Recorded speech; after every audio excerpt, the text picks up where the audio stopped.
இன்னைக்கு நம்ம ஹிஸ்டரியில இருக்க ரொம்பவும் குழப்பமான சர்ச்சைக்குரிய 20 சோசியல் சயின்டிபிக் அண்ட் சிவிலைசேஷனல் மிஸ்டீரியஸை பத்தி தான் பார்க்க போறோம். தி வாவ் சிக்னல் 1977ல SEOட பிக் இயர் ரேடியோ டெலஸ்கோப் மூலமா கண்டுபிடிக்கப்பட்ட ஒரு சிக்னல்.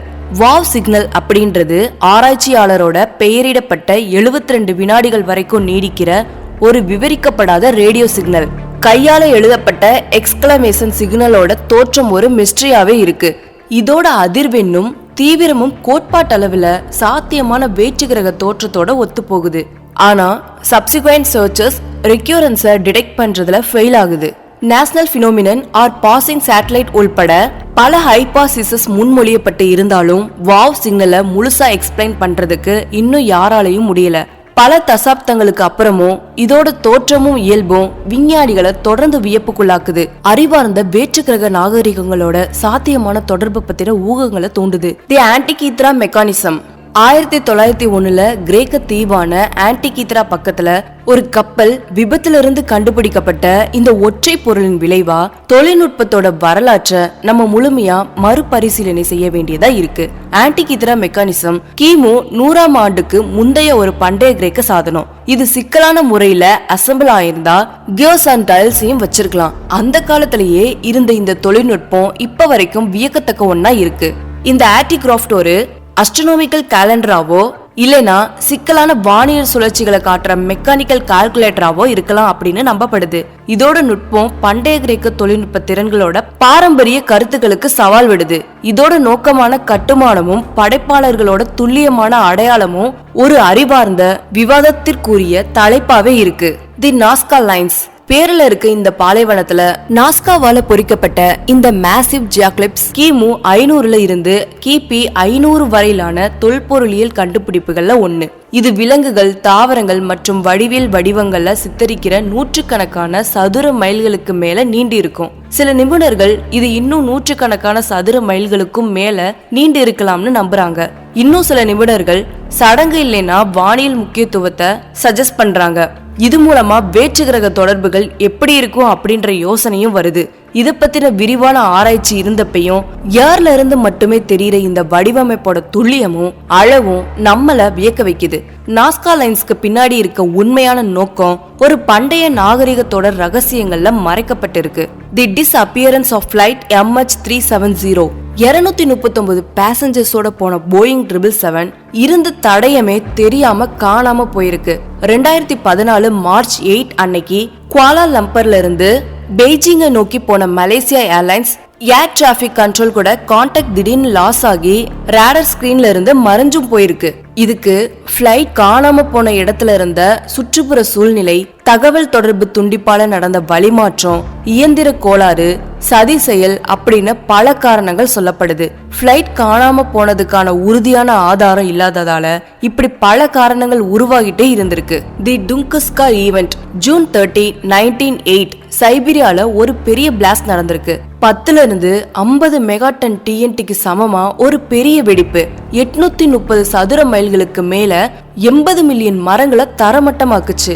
இத நேர்ல பார்த்தவங்க அது ஒரு தீப்பந்தம் மாதிரி இருந்ததா சொல்லியிருக்காங்க. ஆனா வால்மீன் அல்லது சிறு பொருள் வெடிப்பு உட்பட எந்த ஒரு தாக்கமும் அப்போ கண்டுபிடிக்கப்படல. இதுக்கான உறுதியான ஆதாரத்தை கண்டுபிடிக்கிறது ரொம்பவும் கஷ்டம். ஆனா ஒரு பர்டிகுலர் கிளஸ்டீரியல் பாடி மட்டும் மிஸ் ஆகி இருந்தது ஆராய்ச்சியாளர்களுக்கு ஒரு மிகப்பெரிய வியப்பை ஏற்படுத்தி இருக்கு. தி மேரி செலஸ்ட் 1872 அட்லாண்டிக் பெருங்கடல்ல ஒரு அமெரிக்க வணிக கப்பல் நடுக்கடல்ல வெறிச்சோடி மிதந்துட்டு இருந்திருக்கு. அதுல இருந்த ஒரு 7 பேர் கொண்ட குழுவும் கேப்டனோட ஃபேமிலியும் எந்த ஒரு தடயமும் இல்லாம காணாம போயிருக்காங்க. கப்பல்ல இருந்த சரக்குகளும் பொருட்களும் அப்படியேதான் இருந்திருக்கு. கப்பல்ல இருந்தவங்களுக்கு வயலன்ஸ் ஆர் ஃபோல் பிளே நடந்ததுக்கான எவிடன்ஸும் இன்வெஸ்டிகேஷனும் டீமுக்கு கிடைக்கல. இயற்கை பேரழிவு அல்லது கடல் நிலநடுக்கங்களால பாதிக்கப்பட்டு இருக்கலாம் அப்படின்ற கருத்தும் இருக்கு. தி டான்சிங் பிளேக் பொதுவாகவே டான்சிங் ஹெல்தியான ஒரு ஆக்டிவிட்டி. ஆனா 1518ல பிரான்ஸோட ஸ்ட்ராஸ்பர்க் சிட்டில இருந்த மக்கள் அவங்களோட கண்ட்ரோல் இல்லாமையே தெருக்கல்ல டான்ஸ் ஆட ஆரம்பிச்சிருக்காங்க. பல நாட்கள் பல வாரங்கள் கடந்தும் கூட தொடர்ச்சியா ஆடி இருக்காங்க.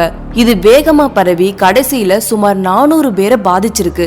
சாங்ஸ் ஆர் மியூசிக் கூட இல்லாம ரொம்பவும் வினோதமான முறையில எல்லாரும் கேப் விடாம டான்ஸ் ஆடுனதால சிலர் சுயநினைவை இழந்தும் இன்னும் சிலர் இறந்தும் போயிருக்காங்க.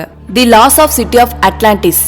ஆன்சியன்ட் கிரீக் பிலோசிபர் பிளேட்டோ அவரோட உரையாடல குறிப்பிட்ட ஒரு மித்திக்கல் ஐஸ்லாண்ட் வரலாற்றுல இருக்க ஒரு மிகப்பெரிய அப்சஷன்ல ஒன்னா மாறி இருக்கு. ஒரு வளமான முன்னேறிய நாகரிகமா கருதப்படுற அட்லாண்டிஸ் ஒரு பேரழிவுல கடல்ல மூழ்கி போனதா சொல்லப்படுது. இத பத்தின உறுதியான ஆதாரங்கள் இல்லாததும் பிளேட்டோ அக்கவுண்ட்ஸோட உருவகத்தன்மையும் மத்திய தரை கடல்ல இருந்து அண்டார்டிகா வர அட்லாண்டிஸ் ஒரு உண்மையான இடமா உருவகமா இல்லைனா பண்டைய கற்பனையோட விளைபொருளா அப்படின்னு பல யூகங்களை தூண்டி இருக்கு. மேப்ஸ்க்கு அடியில தொலைஞ்சு போன நாகரிகம் அப்படின்ற யோசனை இன்னும் கவர்ச்சிகரமானதாவே இருக்கு. ஜாக் த ரிப்பர் 1888ல லண்டனோட ஒயிட் சாப்பல் டிஸ்ட்ரிக்ட்ல ஆக்டிவா இருந்த இன்ஃபேமஸ் கில்லரோட அடையாளம் ஒரு பயங்கரமான புதிராவே இருக்கு.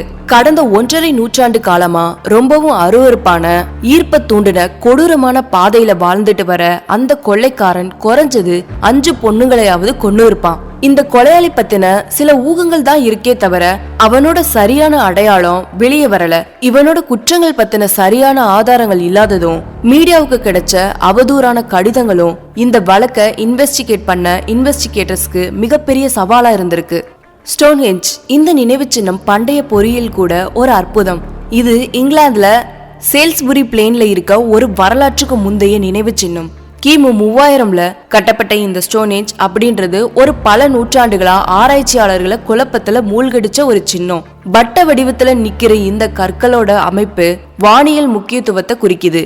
வேல்ஸ்ல இருந்து 150 மைல்களுக்கும் மேல கொண்டு போன நீல கற்களோட தோற்றம் மர்மமானது.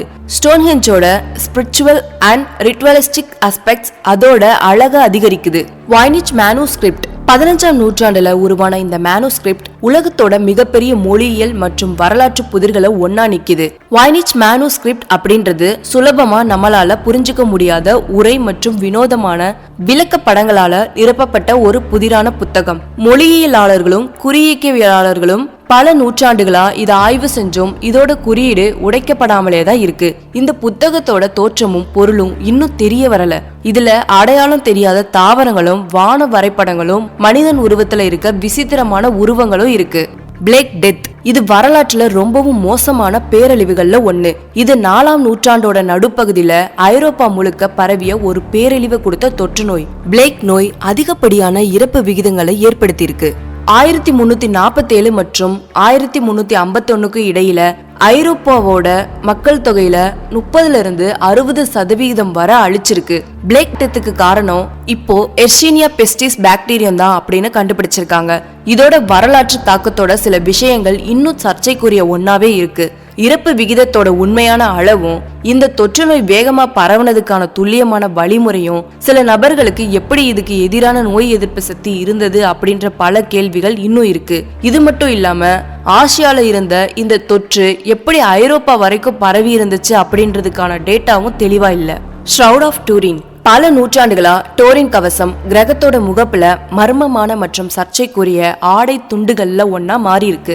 டோரின் கவசத்தோட இன்னொரு சின்னமான நினைவு சின்னம் சுமார் 14 அடி நீளத்தோட இயேசு கிறிஸ்துவா நம்பப்படுற ஒரு மனிதனோட உருவத்தை தாங்கி இருக்க ஒரு லினன் துணி. சில சமயங்கள்ல சிலுவையில அறையப்பட்ட காயத்தோட இருக்க ஒரு மனிதனோட மங்கலான முன் மற்றும் பின் உருவத்தை இந்த துணி குறிக்குது. சிலர் இதை இயேசுவோட உண்மையான அடக்க துணி அப்படின்னும் இதோட தோற்றம் மற்றும் நம்பகத்தன்மை பத்தின விவாதங்களையும் நடத்துறாங்க.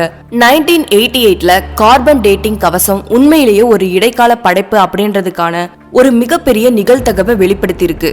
தி ஹோலி கிரெயில் ஹோலி சீலர் சர்ச்ல 500 ஆண்டுகளா ஹோலி கிரெயில்னு சொல்லப்படுற ஒரு கப் வைக்கப்பட்டு இருந்ததா பதிவுகள் காட்டுது.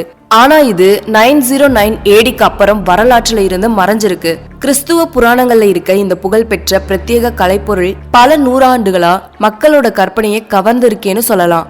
ஆர்த்தூரியன் புராண கதைகள் உட்பட பல மேரிவிலி கதைகள் இந்த பயமுறுத்துற கப்பல்களை கண்டுபிடிக்கிறதுக்கான தேடலை ஈடுபடுற மாவீரர்களை சித்தரிக்குது. இத பெரும்பாலும் சோதனைகளையும் இயற்கைக்கு அப்பாற்பட்ட கூறுகளையும் எதிர்கொள்ற வகையில இருக்கு. கிரெயிலோட இயல்பு மற்றும் இருப்பிடம் சர்ச்சைக்குரியதாகவும் பல நவீன இலக்கிய மற்றும் சினிமா ஆய்வுகள் இன்னும் அதோட புராணத்தை அடிப்படையா கொண்டு இருக்கு.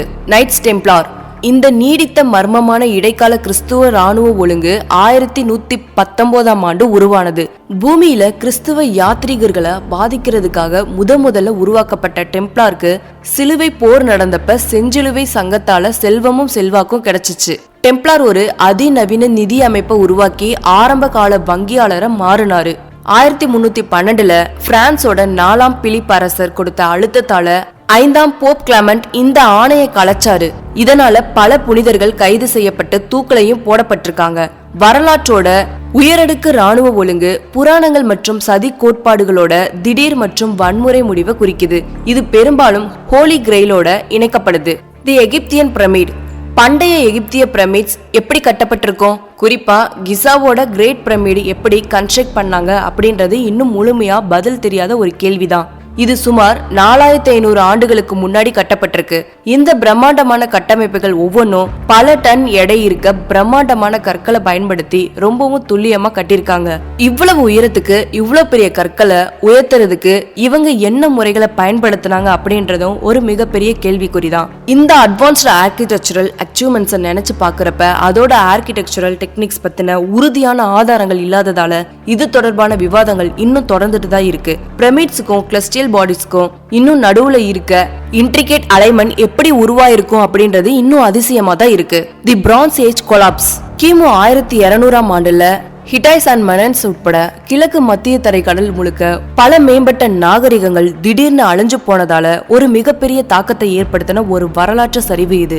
இதனால பல நகரங்கள் கைவிடப்பட்டு வர்த்தக வழிகள் சீர்குலைஞ்சு எழுத்து முறைகளும் மறைஞ்சு போயிருக்கு. கடல்சார் மக்களோட படையெடுப்பு, சுற்றுச்சூழல் பேரழிவு, சமூக பொருளாதார கொந்தளிப்பு அப்படின்னு முன்மொழியப்பட்ட காரணிகளால பன்முக சரிவுக்கான சரியான காரணம் இன்னும் தெரிய வரல. இந்த விபத்து கலாச்சாரத்தோட ஒன்னோட ஒண்ணு இணைஞ்சு இருக்கிறது. இதுல இருக்க புதிரை இன்னும் அதிகரிக்குது. ஏன்னா சரிவுக்கு ஒரு தனித்துவமான வினையூக்கி இங்க இல்ல. பிரான்ஸ் ஏஜ் கொலாப்ஸ் ஒரு சிக்கலான வரலாற்று புதிராவே தான் இன்னமும் இருக்கு. டைட்லோ பாஸ் ரஷ்யன் ஹைக்கர்ஸால 1959 பிப்ரவரியில எடுக்கப்பட்ட கடைசி புகைப்படம் தான் இது. இதுக்கப்புறம் இவங்க என்ன ஆனாங்கன்னு யாருக்கும் தெரியாது. 1959ல 9 இன்ஜினியரிங் ஸ்டூடெண்ட்ஸ் சேர்ந்து யூரல் மவுண்டைனுக்கு போயிருக்காங்க. லவ் பாஸ் இன்சிடென்ட் அப்படின்னு சொல்லப்பட்ட இவங்களோட இறப்பு இன்வெஸ்டிகேட்டர்ஸ்க்கு மிகப்பெரிய குழப்பத்தை கொடுத்திருக்கு. அவங்க தங்கியிருந்த டென்ட் எல்லாமே கிழிஞ்சு போன நிலையிலையும் சரியான உடைகள் கூட இல்லாம அந்த ஃப்ரீசிங் நைட்ல உறைஞ்சு போய் இருந்திருக்காங்க.